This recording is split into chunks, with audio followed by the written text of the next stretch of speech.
একটি রাত, একটি আগুন, আর তাতে পুড়ে ছাই হয়ে গেছে কয়েকটি পরিবারের স্বপ্ন। হবিগঞ্জের বাহুবল উপজেলার গোহাউড়া গ্রাম।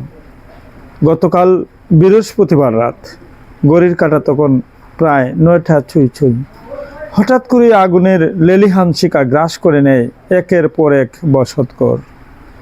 যেখানে ছিল হাসি, সেখানে এখন শুধু ধোঁয়া আর নিঃশব্দ কান্না।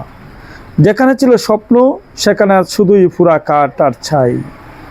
7টি পরিবার এক নিমিষেই হয়ে গেল নিঃস্ব। কারো মাথার উপর আর নেই ছাদ, কারো ঈদের নতুন জামা পুড়ে গেছে আগুনে, কারো শেষ সম্বলটুকু আর অবশিষ্ট নেই। আগুনে রেহাই পায়নি গরু ছাগলও।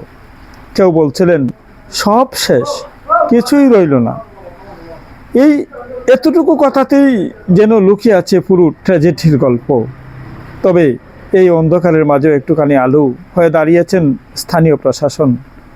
বাহুবল উপজেলা নির্বাহী কর্মকর্তা উজ্জ্বল রায় দুঃখে ব্যঙ্গে পড়া মানুষগুলোর পাশে দাঁড়িয়ে দিয়েছেন সহানুভূতির হাত।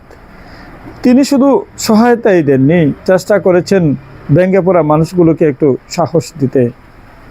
কিন্তু প্রশ্ন রয়ে যায়, এই ক্ষতি কি সহজেই পূরণ হওয়ার? এই চৌকের পানি কি এত সহজেই শুকাবে?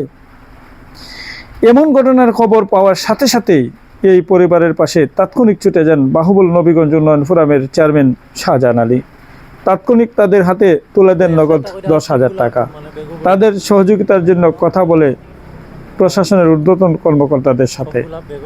তাৎক্ষণিক তিনি কিনে দেন নতুন জামা কাপড়। ঈদের আনন্দ যখন সবার ঘরে ঘরে, তখন এই পরিবারগুলোর ঘরে শুধুই নীরবতা, শুধুই হাহাকার। তবুও আশায় বুক ফাটে তারা। হয়তো আবার নতুন করে শুরু হবে জীবন, হয়তো আবার কোনো এক ভোরে ফিরবে হাসি। করাঙ্গি নিউজ ডেস্ক, বাহুবল থেকে।